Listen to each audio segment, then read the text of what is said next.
Volvemos en la tribuna, en esta segunda parte del programa, con la participación del Grupo Municipal Vox. Nos acompaña esta noche Carmen Los Certales, concejal del grupo, y habíamos estado hablando antes, en la primera parte hemos finalizado con el problema de los autobuses interurbanos. Retomamos tras la publicidad con el transporte urbano, el municipal, porque el Ayuntamiento de Alcalá pues ha anunciado el refuerzo de algunas líneas, en concreto de la línea E, por la demanda que tiene con respecto, sobre todo especialmente, a los alumnos del Instituto Tierno Galván. ¿Qué les parece a Vox el funcionamiento de esta línea, de estas líneas de autobuses? Bueno, esta fue una cuestión que fuimos nosotros los que lo planteamos en el Pleno Municipal hace ya unos meses, precisamente por los problemas que había, igual que sucede en el transporte interurbano, solo que en este caso pues las medidas sí las puede adoptar directamente el propio ayuntamiento. Señalamos la necesidad de refuerzo de algunas líneas, las carencias existentes y a través de esta moción nuestra hemos conseguido que precisamente el gobierno municipal se dedique a reforzar las líneas y a tratar de solucionar estos problemas que, como vemos, si cuando se quiere, cuando se adoptan las medidas, pues pueden solucionarse. De hecho, es la misma empresa la que lleva los dos transportes, el urbano y el interurbano. Y bueno, no vamos a volver a lo mismo, pero parece paradójico que unos sí y otros no. Bueno, en este caso es cierto que esto depende directamente del gobierno municipal, es un servicio público municipal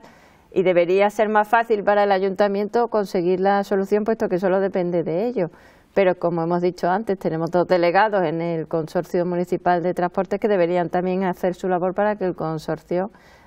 mejorara el servicio de transporte interurbano. ¿Es suficiente las líneas puestas en marcha y el funcionamiento del transporte? Es necesario lo que se ha puesto, pero habrá que seguir viendo las necesidades de los ciudadanos para ver si realmente esto es suficiente o hay que seguir reforzando líneas en determinados trayectos o en determinados horarios según las necesidades que vayan teniendo los ciudadanos. Esto no es una cuestión de un día ni se resuelve en un momento puntual, sino que continuamente hay que estar analizando la demanda que hay por parte de los ciudadanos en las líneas y en los horarios y ver cuándo es necesario reforzar o modificar cuando no haya demanda suficiente. Y también sería necesario que el autobús llegara a ciertas zonas en las que los vecinos demandan, como puede ser urbanizaciones algo más alejadas del casco urbano. Esto en cuanto al transporte, pero otro de los proyectos que tiene en marcha Alcalá es esa futura Ciudad de la Justicia, que supondrá la reubicación de las dos sedes actuales y que desde Vox se definen como una temeridad ese acuerdo alcanzado entre el Ayuntamiento y la Junta. ¿Por qué?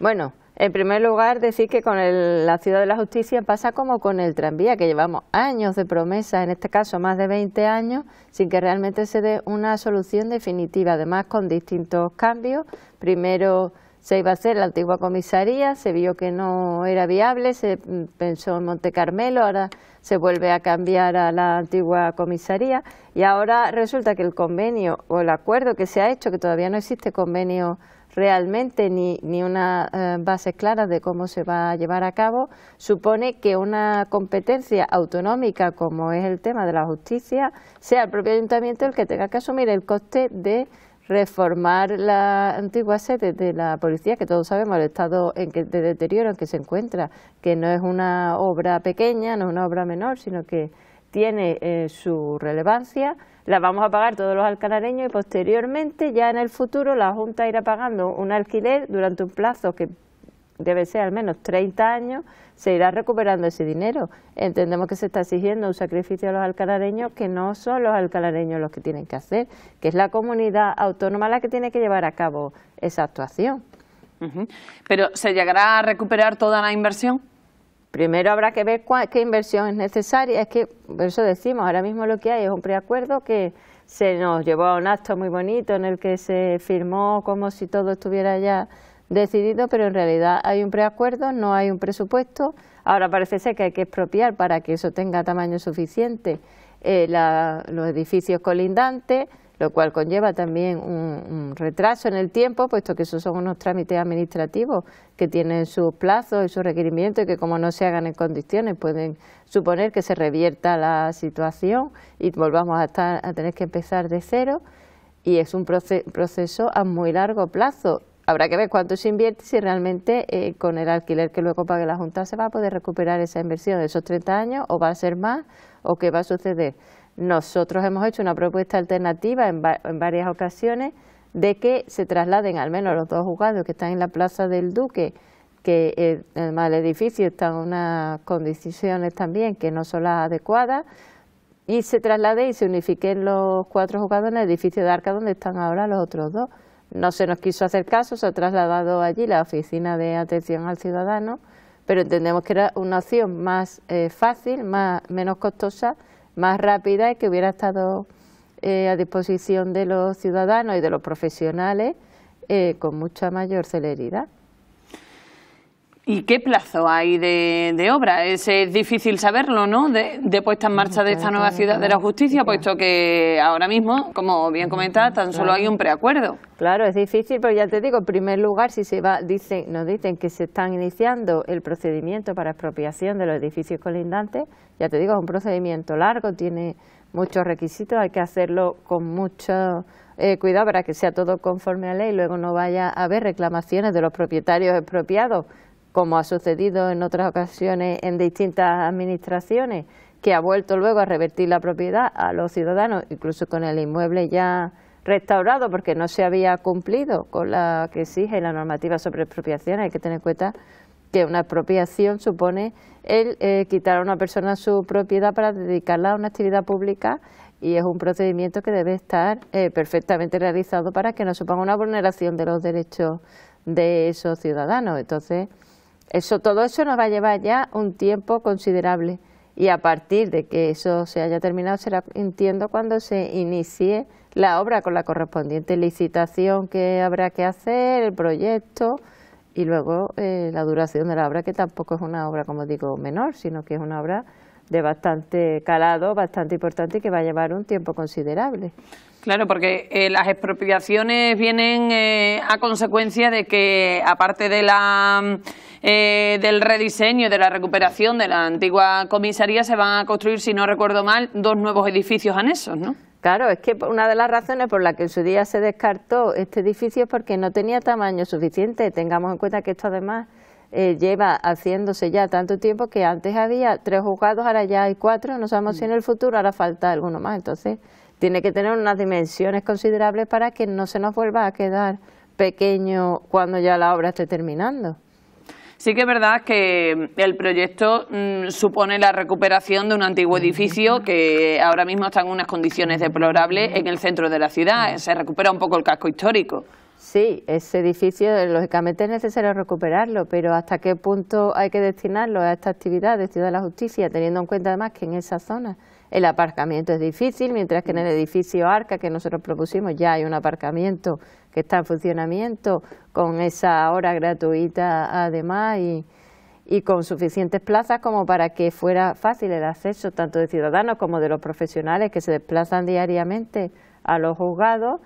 Y en cambio en la zona donde ahora se plantea el aparcamiento es complicado, es difícil llegar allí y es difícil aparcar. Entonces eso también es una cuestión que habría que tener en cuenta y que no parece ser que se haya tenido en cuenta a la hora de determinar que se ponga ahí la sede de los juzgados de Alcalá.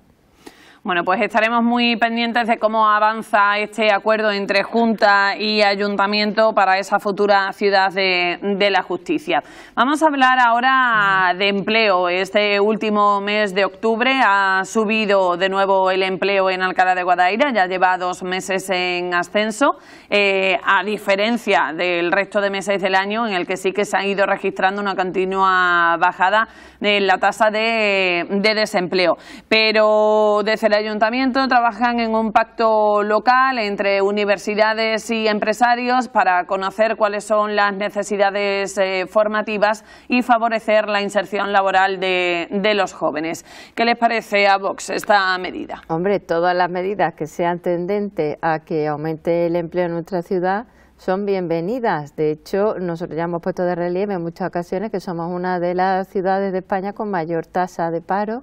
en contraste además con una ciudad donde tenemos una de las mayores extensiones de zonas de polígonos industriales. Luego algo no se ha estado haciendo bien cuando tenemos ese desequilibrio. Es más, en este pacto local por el empleo que deriva de la comisión Relanza que hubo tras la pandemia, cuando ya pudimos volver a empezar a reunirnos y a tener contacto con los empresarios, lo que se nos decía es que muchas veces los empresarios de Alcalá no tienen la posibilidad de contratar a personas de Alcalá, bien porque no conocen la formación que tienen, bien porque en ocasiones no tienen la formación necesaria que requieren las empresas, que las empresas entre sí muchas veces tampoco saben quién puede suministrar a una a otra, a lo mejor tienen que traer suministro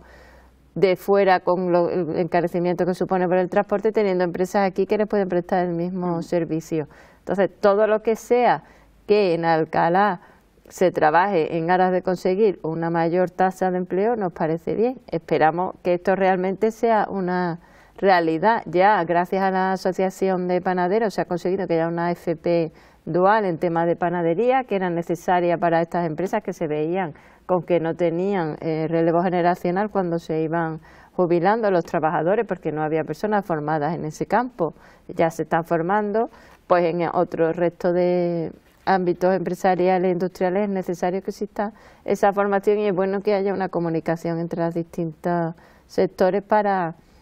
que llevar eso a cabo, pero no debemos olvidar que al fin y al cabo quien crea los empleos son las empresas. El ayuntamiento debe servir de vía de contacto entre empresas, universidades y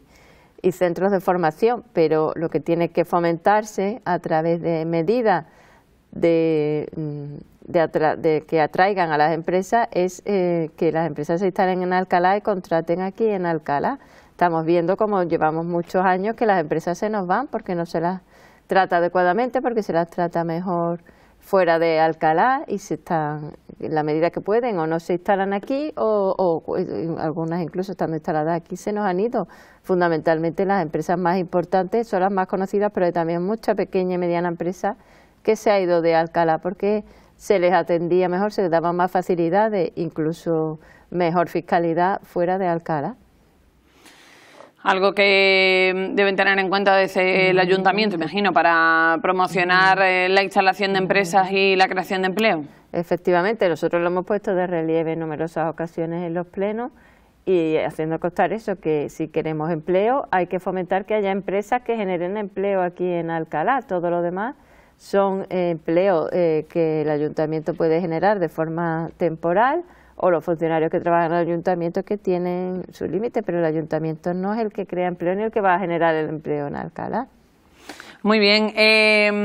haciendo balance un poco también de lo sucedido durante estos últimos meses, es necesario hablar de toda la alarma social creada en relación a la llegada de los refugiados el pasado mes de septiembre, a inicios de septiembre, sí, si no recuerdo mal, era la fecha. Este centro de refugiados en el Hotel Sandra pues ha despertado numerosas opiniones en la ciudadanía y también en los grupos municipales. En el caso de Vox,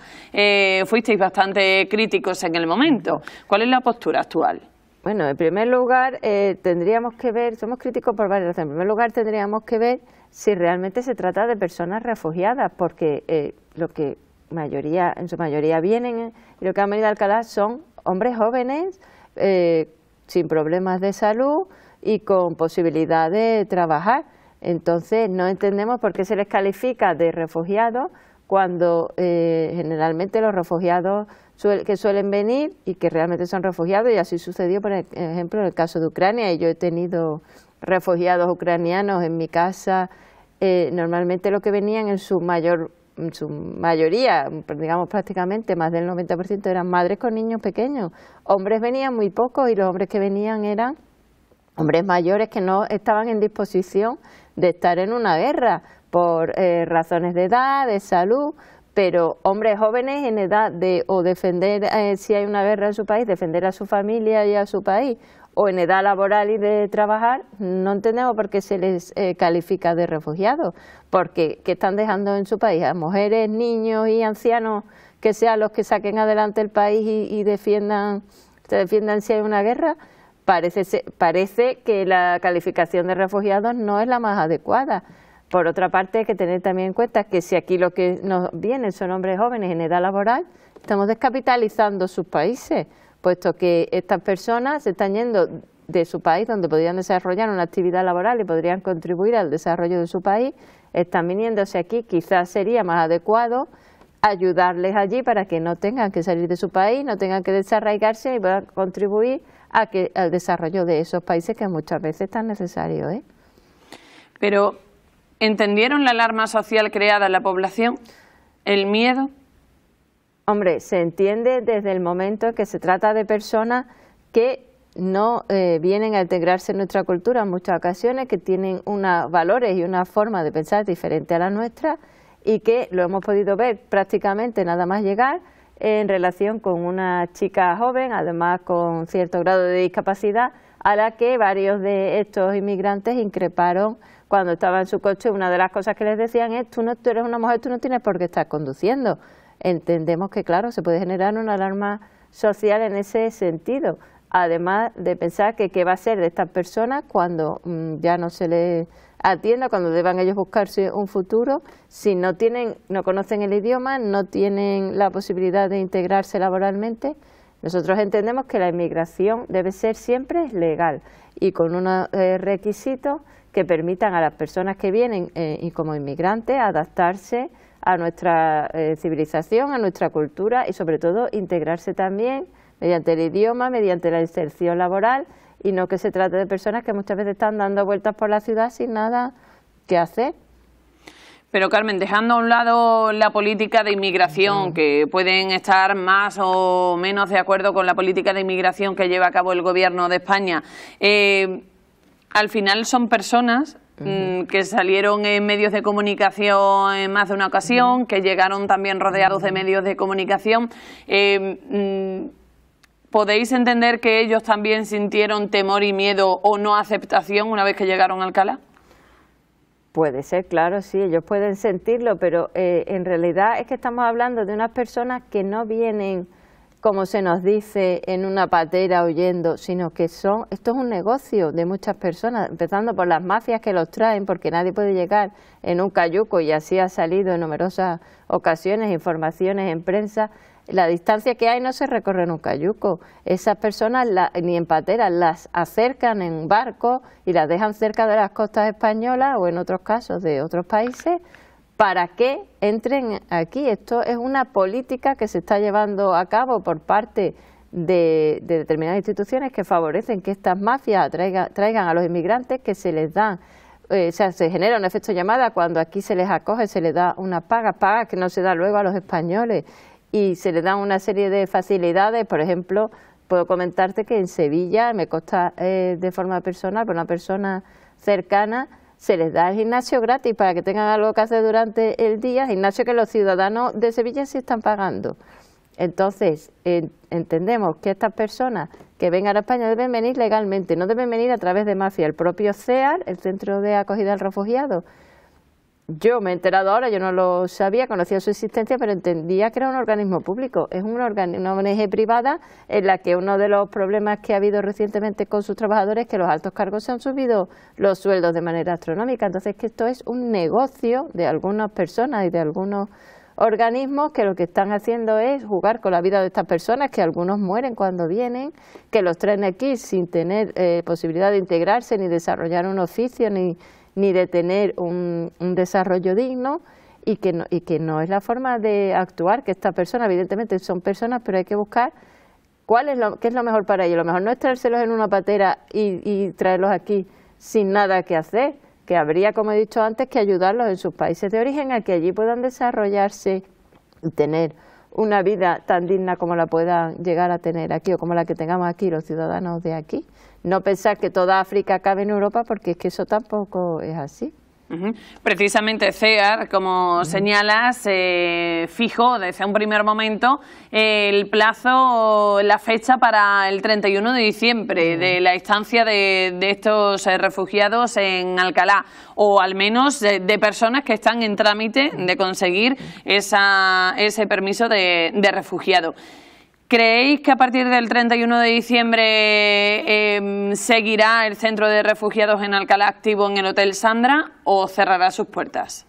Yo entiendo que seguirá. ¿Por qué? Por una razón muy sencilla, porque no paran de llegar inmigrantes. En Canarias ya tienen un problema muy serio, no caben, es que lo que te he dicho antes, no caben, y entonces pues los tienen que estar trasladando al resto de la península. Si hay un centro en el que ya se han traído inmigrantes, aunque no sean los mismos,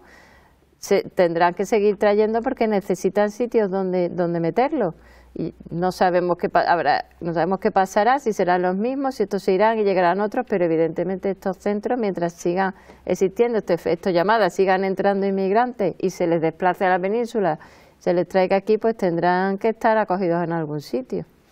Sí que es verdad que esto se trata de un acuerdo entre una empresa privada, el Hotel Sandra, y la CEAR con el Ministerio del Interior del Gobierno de España detrás. Nada tiene que ver el Ayuntamiento en este sentido en cuanto a la constitución del centro de refugiados en este punto de Alcalá, pero ¿qué le parece la gestión del Ayuntamiento en este sentido? Hombre, no entendemos en primer lugar que aunque sea una gestión del Gobierno y teniendo en cuenta que es un Gobierno del mismo color de nuestro ayuntamiento, no se informe, no se sepa nada, el ayuntamiento diga que se ha enterado de forma sorpresiva, y entendemos que deberían demandar más información, ya que digo, es su mismo partido el que está en el gobierno, y este tema que estamos tratando ahora de saber si van a durar, si no van, si van a permanecer, qué situación viene, qué condiciones, todo eso el ayuntamiento debería exigir que se les informe, que se nos mantenga informados a todos los grupos municipales y que sepamos lo que se está planeando hacer en nuestro municipio, lo que está pasando y lo que va a pasar en el futuro, y que toda esa información el ayuntamiento la debe exigir. De hecho, la alcaldesa comunicó que sí, que había exigido esa información tanto a la delegación del gobierno como al ministerio por carta incluso. ¿Qué le parece esto? Bueno, no lo entendemos, de verdad, ya digo, no lo entendemos como para luego otras cosas de mucho menor calado, teniendo en cuenta tanto el delegado del gobierno del PSOE, o el delegado o el subdelegado, hermano del antiguo alcalde de Dos Hermanas.